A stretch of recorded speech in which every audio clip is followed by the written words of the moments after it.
শুভ সন্ধ্যা বন্ধুরা। আজ হলো 7 জুলাই, 22 আষাঢ়, সোমবার। আজকের সারাদিনের বিশেষ বিশেষ আন্তর্জাতিক খবরগুলি হলো: যুক্তরাষ্ট্রে পৌঁছেছেন নেতানিয়াহু, হোয়াইট হাউসের বাইরে বিক্ষোভের ঝড়। যুক্তরাষ্ট্রের প্রেসিডেন্ট ডোনাল্ড ট্রাম্পের সঙ্গে বৈঠক করতে গিয়েছেন ইসরায়েলের প্রধানমন্ত্রী বেঞ্জামিন নেতানিয়াহু। এ খবর জানতে পেরে চীন প্রেসিডেন্টের সরকারি বাসভবন হোয়াইট হাউসের বাইরে জড়ো হচ্ছেন ফিলিস্তিনপন্থী আন্দোলনকারীরা। আজ হোয়াইট হাউসে প্রেসিডেন্ট ট্রাম্পের সঙ্গে বৈঠক হওয়ার কথা আছে নেতানিয়াহুর। এছাড়া ট্রাম্প প্রশাসনের কয়েকজন বিশিষ্ট কর্মকর্তা এবং মার্কিন পার্লামেন্ট কংগ্রেসের কয়েকজন আইন প্রণেতার সঙ্গে বৈঠক করার শিডিউল আছে নেতানিয়াহুর। ইতিমধ্যে তিনি যুক্তরাষ্ট্রে পৌঁছেছেন।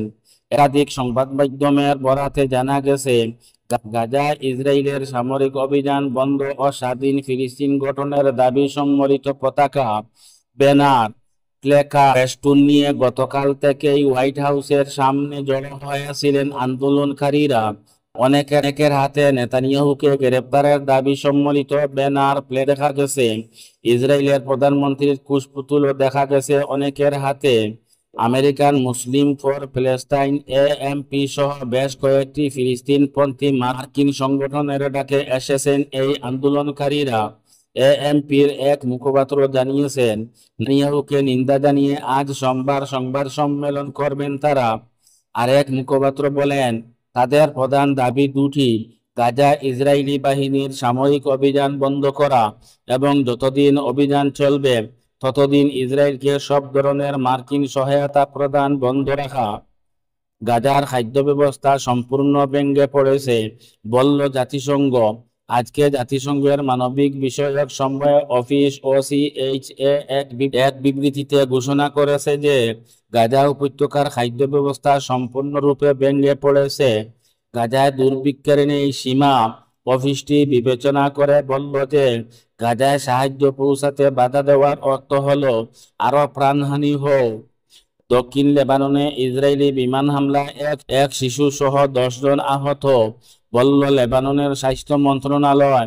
আজকে লেবাননের স্বাস্থ্য মন্ত্রণালয় এক বিবৃতিতে ঘোষণা করেছে যে দেশটির দক্ষিণে টায়ার জেলার বুর্জ রাহাল শহরে ইসরায়েলি বিমান হামলায় 9 জন বেসামরিক লোক আহত হয়েছে। মন্ত্রণালয় আরও জানিয়েছে যে দক্ষিণে সিডন জেলার জারারি শহরে ইসরায়েলি বিমান হামলার পর একটি শিশু গুরুতর আহত হয়েছে, যার জন্য তাকে নিবিড় পরিচর্যা কেন্দ্রে ভর্তি করা হয়েছে। ইসরায়েলের এই বর্বরতার উপর লেবানন সরকার কোনো আপত্তি করছে না, কারণ লেবানন সরকার চাইছে যে যদি ইসরায়েল হামলা করে হিজবুল্লাহকে দমন করতে পারে তাহলে নিজের জন্য হবে মঙ্গল। তাই লেবানন সরকার চুপ। দেখুন হামলার দৃশ্য।